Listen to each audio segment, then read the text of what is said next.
supaya kita bisa tahu bahwa riwayat daripada keluarga Ba'alawi ini ternafi dusta gitu guru. Riwayatnya walau si Ma'i ternafi kemungkinan dusta gitu guru. Ya, begini Mbak Tengku ya, tadi sudah dijelaskan oleh Gus Hasan bahwa tentang masalah nasab ini adalah yakni bisama, yakni dari pendengar dari mulut ke mulut, tidak ada mudhafi.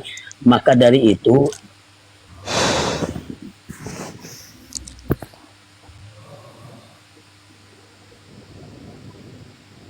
enggak, kalau guru masih maaf guru, itu sinyalnya innalillahi itu guru, maaf. ulangi Kiai Fatah. Afwan, mudhofi itu apa itu? Tengku, Mudhofi itu apa itu? diidhofahkan langsung, disandarkan langsung. Saya tahu. Jatuh. Anu sinyal itu sinyal karena di wilayah di wilayah beliau itu emang begitu sinyalnya teman-teman. Di daerah Sampang Pamekasan tuh emang begitu. Tolong naikin lagi nih. Nah, Ya ditunggu naik lagi beliau. Ini sudah naik lagi nih, sudah. Ya, Naikin lagi Gus, karena ini Sudah. wes ojo ngomong guru sempro, nanti tak tembak pakai AK 58 nanti. ya. Ini diskusi ini enak ya, diskusi ini kita bina enak ya, jangan sampai ada yang naik yang macam-macam ya. Fadal. Ya, saya Afwan. Untuk yang di bawah tolong kasih gift juga kepada Kiai Fatah. Kasih gift ke Kiai Fatah. Terima Iya kasih. teman-teman. Iya teman-teman. Tidak usah, Kiai. Terus terang, siapapun yang kasih gift kepada saya di TikTok ini, saya kasihkan kepada orang lain. Terus Ya, terang. apa guru bilang tadi ada bagi ke saya ya guru Patah. Kalau memang kebetulan ada, siap. Siap. beneran nggak? Afwan, saya saja boleh. Ya. Kemarin Gus Hasan, sebentar ya. Ya siap Kiai. Kemarin saya tuh bertemu dengan siapa itu Fauzan. Iya. Fauzan. Beliau tuh bertanya tentang ini bermain di media sekarang menghasilkan. Kalau saya Fauzan, terus terang saya tidak mengambil untung dari ini. Saya mengambil, kalau tidak percaya saya buka, kebetulan saya tuh bawa HP. Lanjut Kiai Fatah, lanjut. Orientasi. Ya host biarkan dulu host. Baik, saya lanjut kembali. Relax, lanjut ini kembali. ngomongan relax, woi. Tadi Santai sambil Saya mau ngopi. klarifikasi nih, saya mau klarifikasi. Saya bilang tadi Tengku Kari itu kalau dia ngobrol atau diskusi sama orang yang berbobot, dia cenderung santun. Karena banyak yang bilang Tengku Kari itu banyak sumpah serapah. Tuh kawan-kawan, kalau lawan diskusinya yang berbobot, Tengku Kari itu santun malahan. Udah gitu aja. Ini Kalau di grup WA sering nyanyi itu beliau. Afwan, saya yang ini nih, saya yang selalu mengikuti Tengku Kori. Beliau itu luar biasa bagi saya. Udah kelebihan vitamin nanti mabok dia, jangan udah cukup.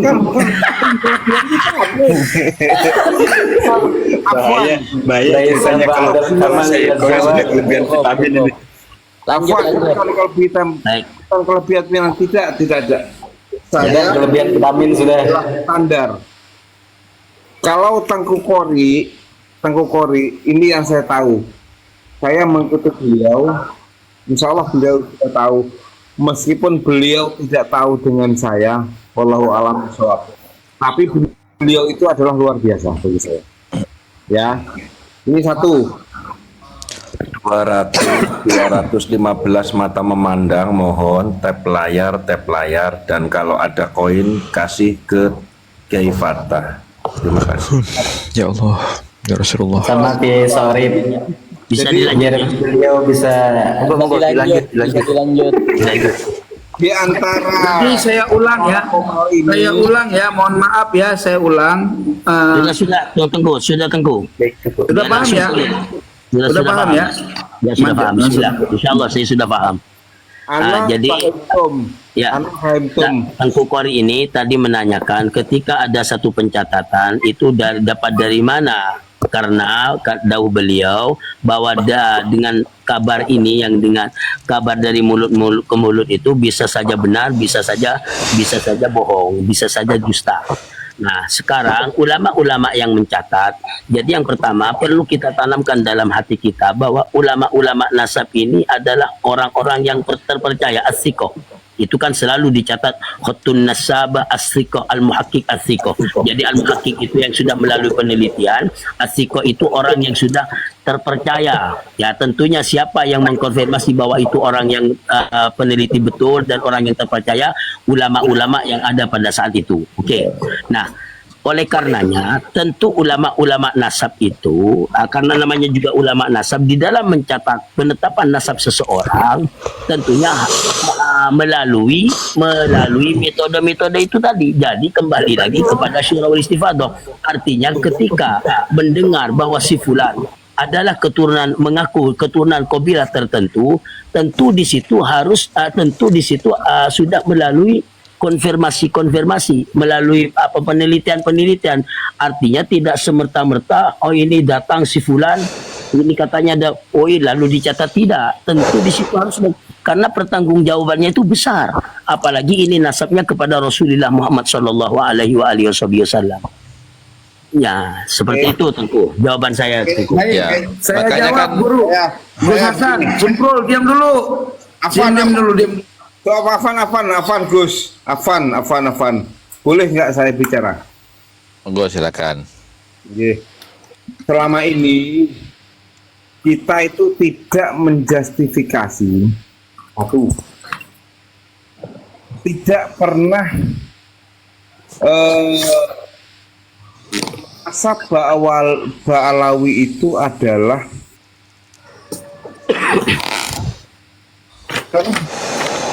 ya, ini satu. Jadi Terputus, tidak terdengar ini Abang.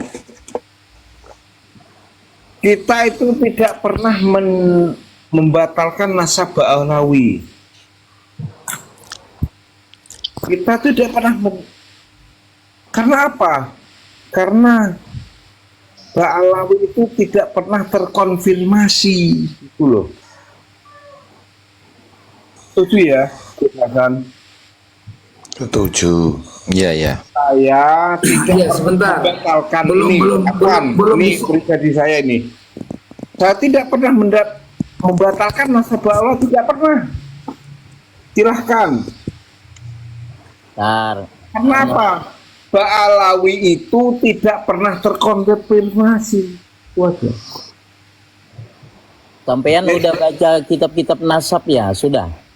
Ada Alhamdulillah dengan Gus cuma Hasan, dengar atau baca? dengan Gus Hasan, dengan Tengku Qori, saya sudah membaca. Alhamdulillah. Membaca apa mendengar? Alhamdulillah. Ya. Coba disepil kitabnya mana? Saya ngomong dulu sebentar. Udah lanjut, Ya. lanjut. Yang lain mute dulu. Syed. Nah, jadi begini, ketika tadi Kiai Patah mengatakan adanya ahli, kita harus berbaik sangka kepada ulama. Saya katakan benar. Tetapi ketika bicara simai kepada ulama yang siqah, ya, berarti kapasitas siqahnya ulama ahli nasab ini dianggap siqah. Itu apakah tanpa harus dia mengetahui sumber? Seperti contoh, siapa ulama siqah yang menuliskan nasab Ba'alawi dari ulama ahli nasab, yang menuliskan umudun nasab Ba'alawi dari ulama ahli nasab siqah? Bang Semprul, diam dulu dah Pak. Oke, ya, misalkan tadi Guru Fatah mengatakan Al-Jauharus Syafaf, yaitu Abdurrahman Al-Khatib, ya kan? Nah, ketika Al-Khatib itu mencatat tentang Ba'alawi, nasab Ba'alawi, maka yang jelasnya dia mendapatkan dari riwayat siapa, itu harus tahu supaya kita jelas mengetahui apa dasar dia mengakui bahwa Ubaidillah anaknya Ahmad, bahwa Galangan Ba'alawi atas ada. Nah, ketika kita sudah mengetahui sumbernya, ternyata sumbernya masih dari keluarga Ba'alawi, maka riwayat itu dianggap riwayat ahad. Riwayat ahad dalam menyampaikan informasi bila bersalahan dengan riwayat mutawatir, maka riwayat ahad itu tidak bisa dijadikan syuhrah wal istifadah terkait kesahihan sebuah nasab. Begitu guru. Nah, makanya kita harus perlu meneliti. Saya mengatakan, pertama, kitab Tahdzibul Ansab ahli nasab tidak mencatat Ubaidillah sebagai anak Ahmad atau Abdullah. Dua, kitab Al-Muntaqilah ulama ahli nasab yang ada abad kelima tidak juga mencatat Ubaidillah sebagai anak Ahmad bin Isa. Terus yang ketiga, kitab Al-Majdi ulama abad kelima tidak mencatat Ubaidillah sebagai anak Ahmad bin Isa. Yang keempat, kitab Al-Fakhri juga tidak mencatat Ubaidillah sebagai anak Ahmad bin Isa. Terus kitab Al-Syajarah Al-Mubarakah juga tidak mencatat nama keluarga daripada Ubaidillah bin Ahmad bin Isa. Terus kitab Al-Umdah juga tidak mencatatnya. Terus kitab At-Tazkirah juga tidak mencatatnya. Terus kitab Ma'alimul Ansab Syarah Silsilatil Alawiyah juga tidak mencatatnya, padahal itu ulama abad kemaru, abad 14 Hijri juga tidak mencatat informasi terkait Ubaidillah. Pertanyaan saya guru, pertanyaan saya yang tolong dijawab, dari mana sumber maraji Abdurrahman Al-Khatib karangan kita Ajarus Syafaf untuk memverifikasi keluarga dari Bani Ba'alawi dari kitab-kitab nasab? Fadal. Baik. Saya jawab dulu tentang kitab Tahdzibul Ansab. Kalau kita mau berpegangan dengan kitab Tahdzibul Ansab, maka yang ada abad keempat itu, maka putra Imam Ahmad itu hanya satu, yaitu Muhammad. Kalau kita berpegangan dengan kitab Al-Majdi yang juga abad yang beberapa itu ya setelahnya, maka putra Imam Ahmad itu hanya ada satu, yaitu Muhammad. Kalau kita berpegangan dengan kitab Al-Muntaqil At-Talibiyah, maka putra Imam Ahmad itu hanya ada dua. Kalau kita berpegangan dengan kitab apa itu tadi As-Sabat atau kitab-kitab yang disebut oleh Ki Imad, itu anak putra daripada Imam Ahmad itu memang hanya ada satu. Terkecuali yaitu kitab Asy-Syajarah Al-Mubarakah. Nah, kitab-kitab yang tadi tidak cukup dijadikan dalil atau pembuktian bahwa putra Imam Ahmad itu hanya itu, karena sebagaimana kita ketahui bersama bahwa adamul wijdan la yadullu ala adamul wujud tidak disebutkan seseorang itu tidak berarti orang itu tidak ada. Okey, terkecuali, makanya sudah sering saya sampaikan bahwa kitab yang memang jadi pegangan kuat Ki Imad itu untuk membatalkan ketersambungan nasab Ba'alawi yaitu hanya satu, yaitu kitab Asy-Syajarah Al-Mubarakah.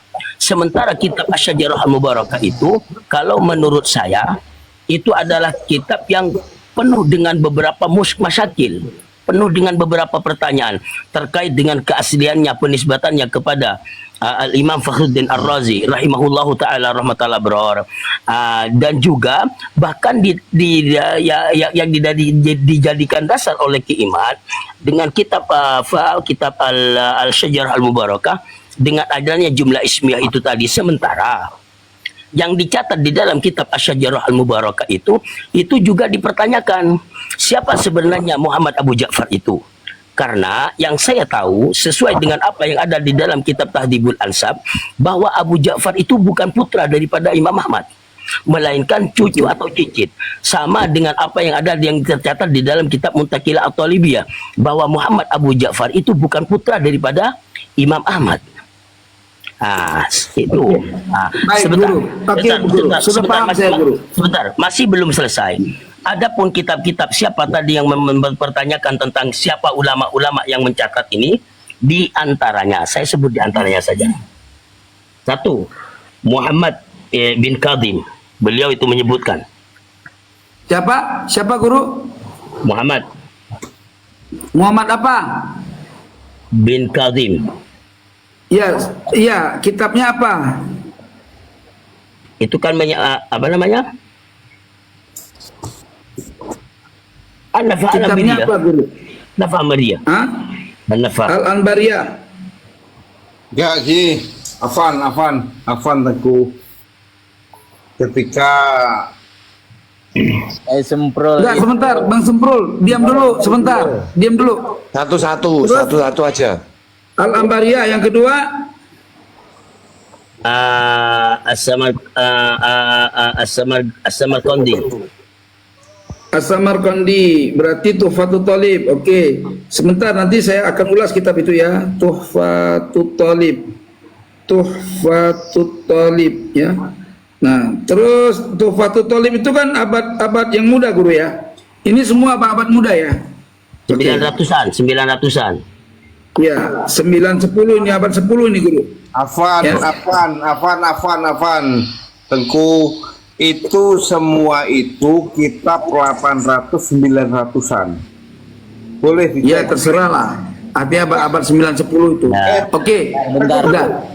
Jangan terserah. Yang mau naik, ada 3 orang yang mau naik. Gimana Anda nih? ini dari tadi abang tidak paham tentang syura wal istifadah. Makanya jangan menyangkal dulu. Kalau Anda mau membahasnya sudah. Saya mau membahas dengan ini abang ini Tengku. Sudah, tolong Gus Hasan diam. Baik. Siap. Anda paham ya abang tentang syura wal istifadah? Abang, Siapa yang mau duluan ngomong? Abang Semprul ini tentang syura wal istifadah dari tadi yang dibahas ini. Anda paham? Pemahaman saya yang panjenengan sampaikan tadi itu adalah abad 89. Monggo Tengku. Kok kenapa dilempar ke Tengku? Nah, ini kan dari tadi sampai ini tidak paham abang apa yang dibahas dengan kami dengan saya dengan Gus Hasan dengan Tengku Mudakori ini, bahwa tadi ini permasalahannya kan membahas tentang di antara metode penetapan nasab itu, di antaranya saya sebut di antaranya itu hanya dua, fokus di dua masalah, di dua metode, yaitu khotun nasab, pencatatan ulama nasab, dan yang kedua yaitu syurah wal istifadah. Dari tadi sudah saya sampaikan berulang-ulang bahwa syurah wal istifadah itu adalah kabar dari mulut ke mulut. Nah, tentunya ulama nasab lah, khutun nasab pencatatan pada waktu itu saya meyakini dengan keyakinan saya karena itu bergelar al-muhakkik as-siqah segala macam, tentunya di dalam mencatatnya itu sudah melalui penelitian, yaitu kabar dari mulut ke mulut itu tadi. Itu yang saya bahas. Nah, kalaupun sekarang pencatatannya itu pada abad 9-10 tidak ada masalah. Saya paham. Mohon maaf Bang Semprul, Sudah, Bang Semprul kalau diem nggak aja ini dulu, turunin di ya, mute Bang Bang Semprul. Semprul ya. Biar ini Gus Soalnya Hasan apa? sama Said Kori. Kita ya. sama satu-satu aja lah. Biar Yang jelas. satu-satu aja Bang Semprul ini dulu, Bang Semprul Nah, di mute tadi dulu. kenapa Jangan saya ini dipotong menyebutkan dulu. tentang masalah ulama-ulama nasab, karena yang saya pahami, yang saya tangkap tadinya sepertinya ada yang mengatakan bahwa pencatatan itu sejak abad 14 ya. Oke, Abad Guru 9, Guru ya. Abi Fatah, sebentar, Ya. Guru Abi Fatah.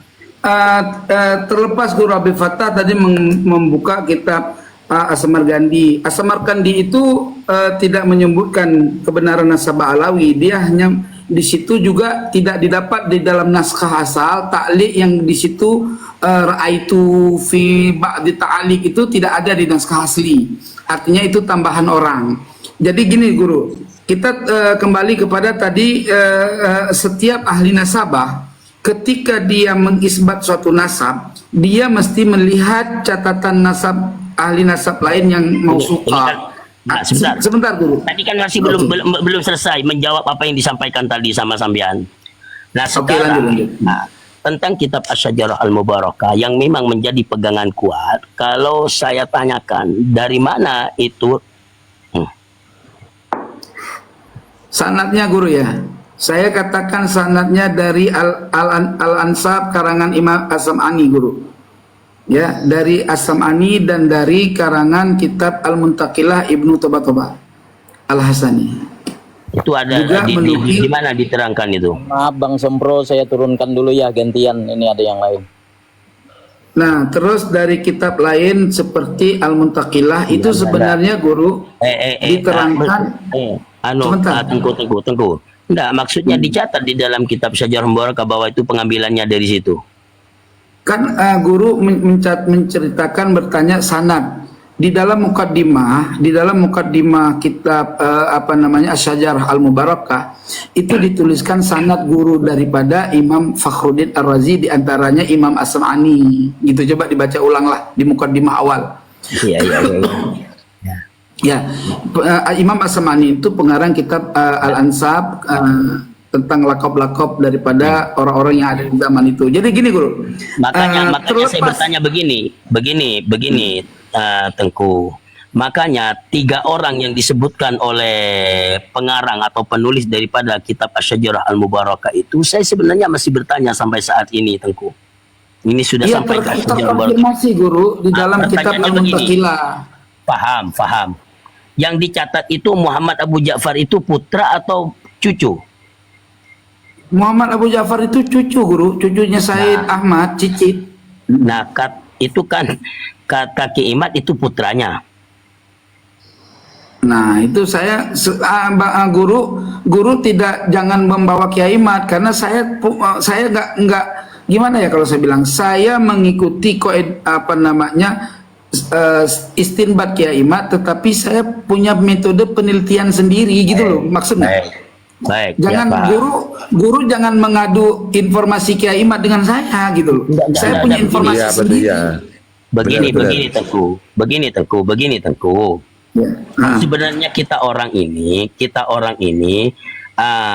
katakanlah sekarang meneliti apakah penelitian atau hujah yang dibawa ke Imat itu benar atau salah, atau dipertanyakan paling tidak ya. Kan itu. Kalau saya nggak begitu mengkonfirmasinya guru. Saya mengkonfirmasinya kajian Kiai Imat, apakah benar Ubaidillah itu anaknya Ahmad bin Isa atau tidak, bukan terkait benarnya narasi Kiai Imat dalam tesisnya. Saya nggak mengkaitkan ke situ. Saya meneliti statement ending akhir daripada fatwa Kiai Imat adalah Ubaidillah bukan anaknya Ahmad bin Isa. Nah, itu yang saya teliti gitu loh. Karena begini Tengku. Sepanjang yang saya ikuti hampir 2 tahun ini, sepertinya yang menjadi landasan kuat, bahkan ini mungkin sambian semua ini adalah kitab Asy-Syajarah Al-Mubarakah. Karena selain kitab itu Tengku, yang saya ketahui selain kitab Asy-Syajarah Al-Mubarakah itu tidak bisa kita jadikan dalil bahwa ketidakberadaannya Imam Ubaidillah. Adapun kitab Asy-Syajarah Mubarakah, kenapa itu bisa dijadikan dalil kuat ini bagi Kiamat? Karena di situ disebutkan secara jumlah ismiyah yang mana menurut ulama nasab ketika menyebutkan nasab itu dengan jumlah ismiyah maka itu berarti hasar, yaitu hanya itu. Nggak ada guru nggak ada penyebutan oleh ulama ahli nasab jumlah ismiyah untuk hasar, nggak ada. Ada. Dengerin dulu guru sebentar, itu nanti kita baling perkataan ulama ahli nasab. Apabila ahli nasab berkata fa'aqibuhu min salasati banin atau min banin jumlah, artinya jumlah bilangan adat, itu mananya inhisar, tidak ada yang lain selain itu, gitu aja guru. Enggak ada dibilang kan jumlah ismiyah, Sergori. Enggak, sebentar Gus Hasan, tidak disebutkan itu berasal dari jumlah ismiyah, enggak ada lafaz itu dalam. Iya, tapi di dalam kitab Al-Muqibun itu jelas, ya kan?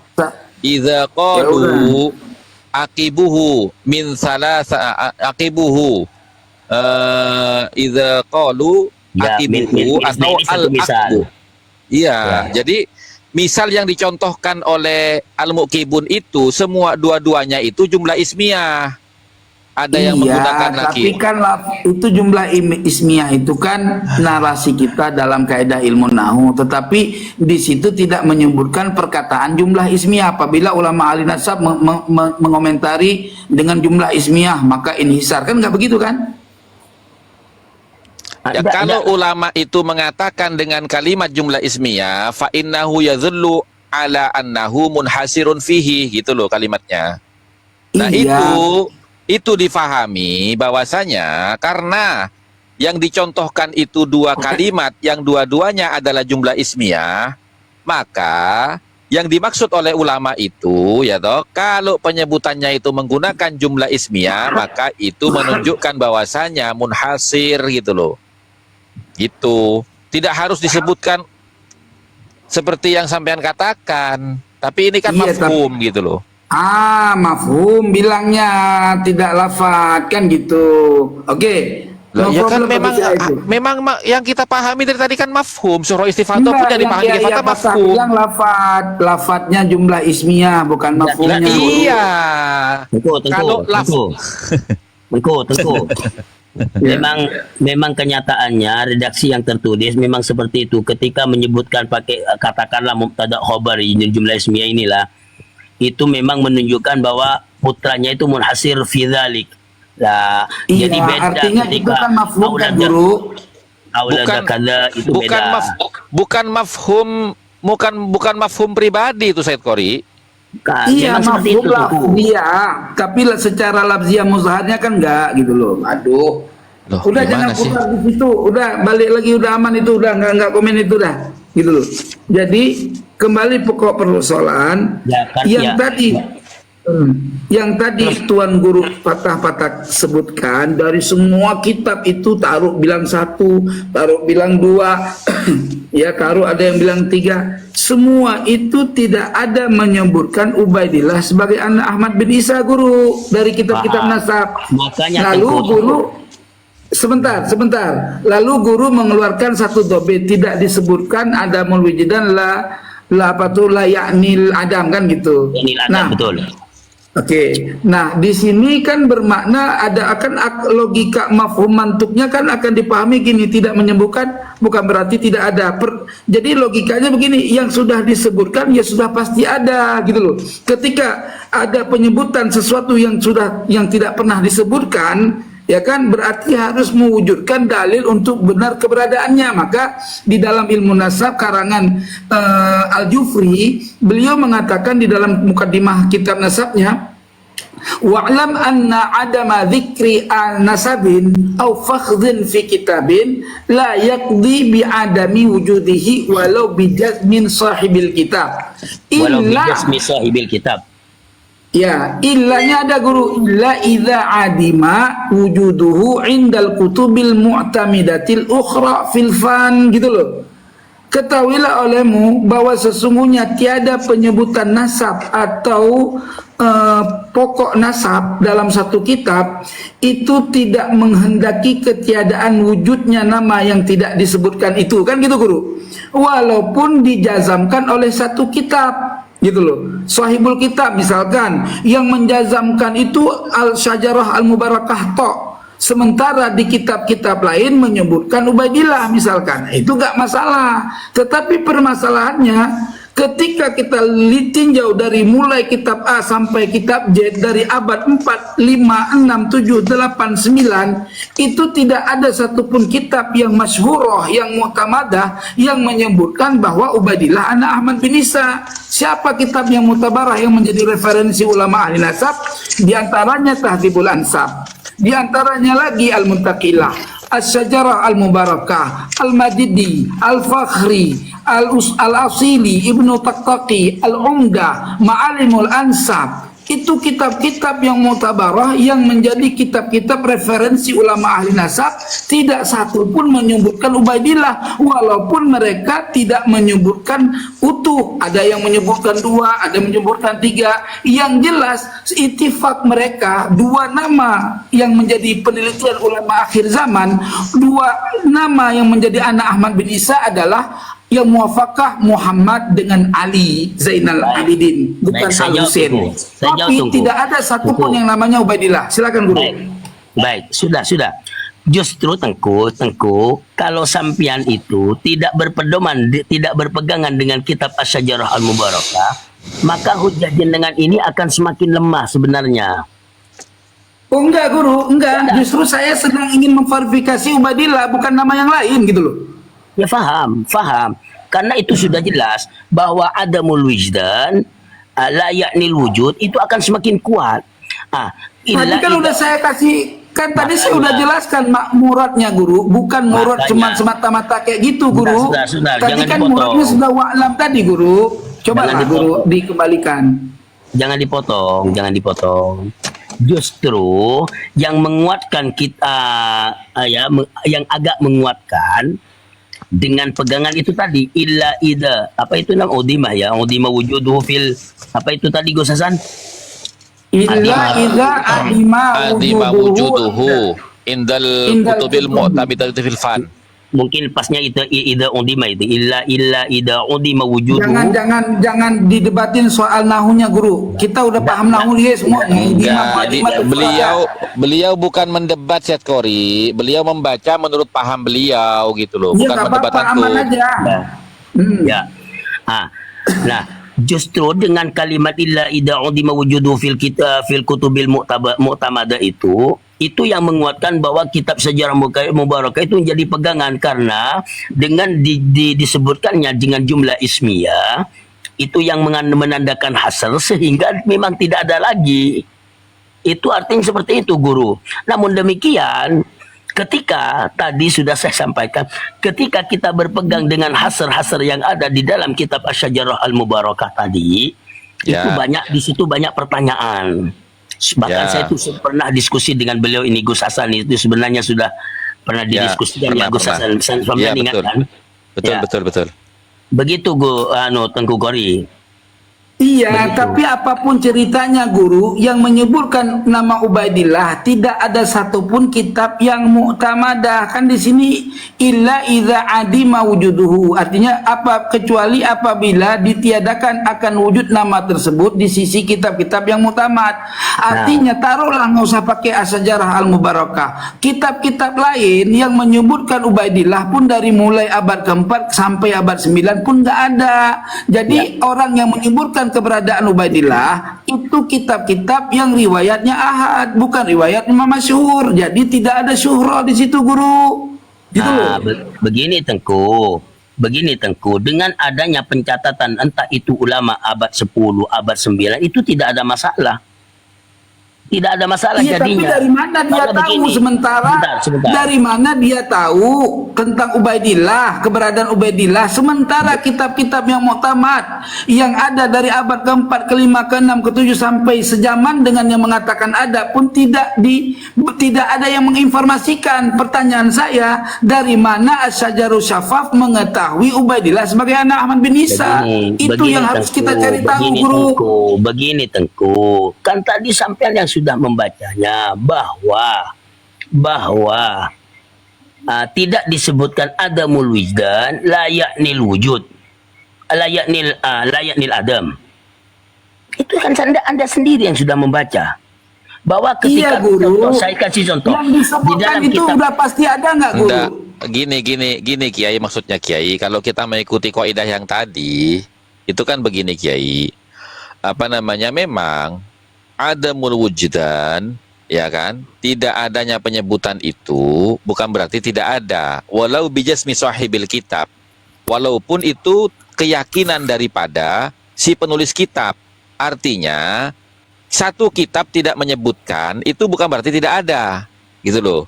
Nah, kecuali kalau semua kitab-kitab nasab yang mu'tamad itu tidak menyebutkan sama sekali nama yang tidak disebutkan oleh kitab yang sedang dibahas, maka jelas memang tidak ada wujudnya, gitu maksudnya Kiai. Ya. Nah, Betul, jadi cocok.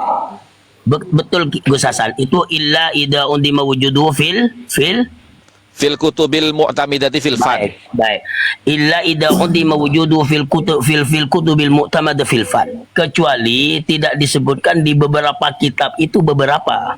Jadi tidak terfokus pada satu kitab itu jamak kan? Al-kutub jamak kitab.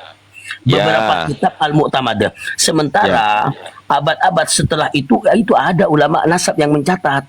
Nah, itu artinya kan oke. Kan begini Kiai, kemarin kita sudah diskusi pernah kan di roomnya Bang Aliman itu kan, artinya kan begini, dalam kitab Muqaddimat fi Ilmil Ansab itu kan ada kaidah Kiai, ya kan, karena kita ini orang yang belajar ilmu atau seorang santri, jadi kan harus taat kepada kaidah.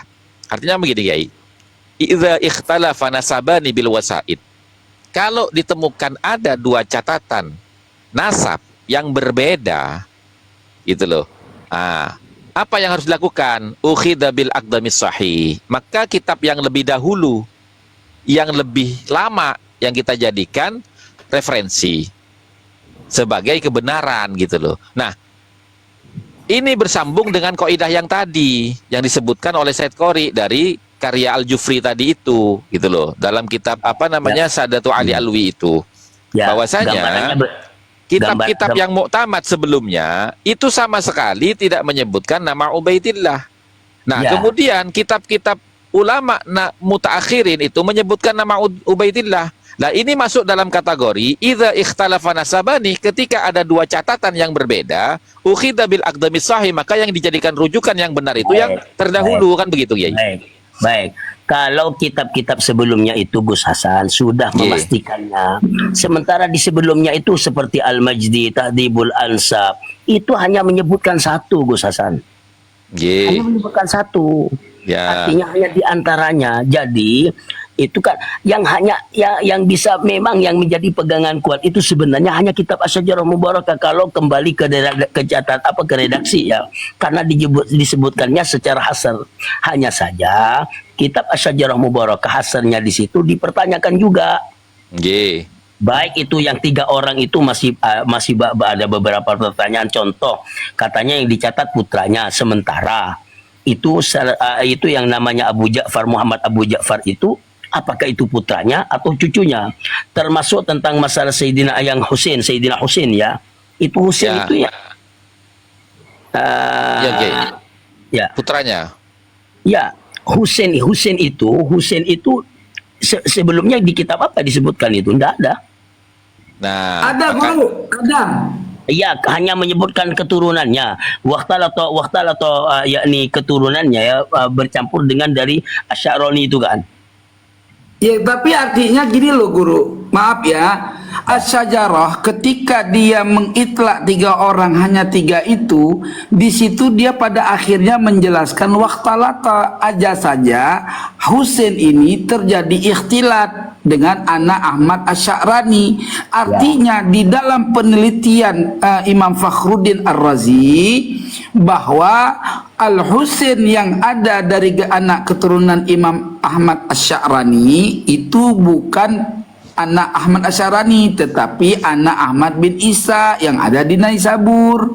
Sehingga kalau dalam penelitian dia, selain 3 orang nama ini tidak pernah ditemukan di masa dia sebagai anak Ahmad bin Isa selain 3 ini. Yang jelas 3 ini adalah orang yang dibicarakan terkait anak Ahmad bin Isa, tidak selain 3 orang ini, guru. Nah, artinya sekalipun Tuan Guru mengatakan bahwa cuma disebut 1 di tahdhib, tetapi tahdhib memverifikasi anaknya bukan 1. Nah, ketika di Al-Muntaqilah memverifikasi 3 orang, dan kitab Al-Syajarah Al-Mubarakah juga memverifikasi 3 orang. Namun adapun kitab manapun yang memverifikasi nama Ahmad bin Isa sebagai anaknya Ahmad bin Isa, itu tidak ada sama sekali kitab-kitab terdahulu yang menyatakan Ubaidillah atau Abdullah sebagai anak Ahmad bin Isa. Itu aja, guru. Dan tidak pernah memverifikasi Alwi sebagai anaknya Abdullah, gitu. Di dalam kitab Al-Ubaidili bukan 2, Tengku, 1. Ya, Muhammad aja. Muhammad saja. Jenengan tadi walahu aulad, dan baginya mempunyai banyak anak, guru.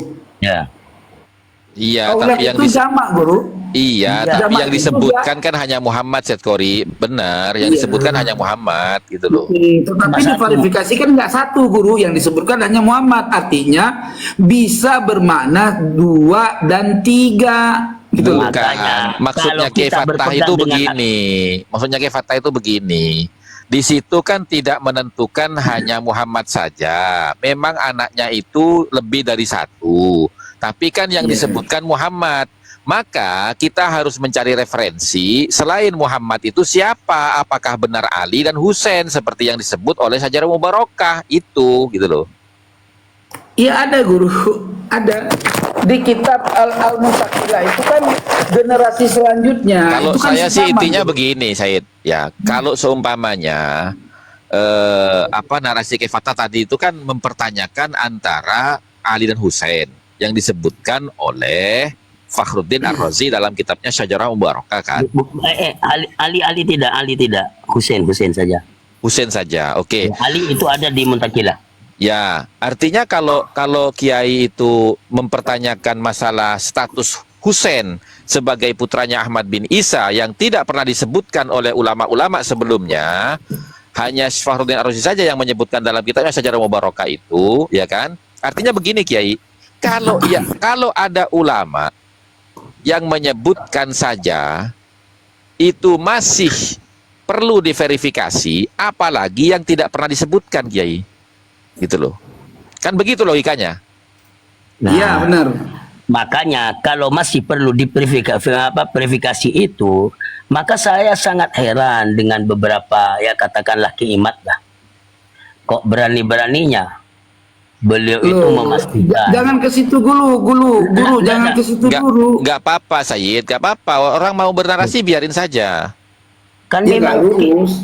kan memang kiimat yang bisa dikatakan memulai masalah ini tentu. Ya, tapi kan begini Kiai, kalau bicara ke Kiai Imad, kenapa kok Kiai Imad hanya meneliti nasabnya Ba'alawi, sementara kitab yang dia jadikan sandaran seperti Syajarah Mubarakah, itu kan juga ada yang perlu diteliti seperti Husain, kan begitu kan maksudnya? Ya.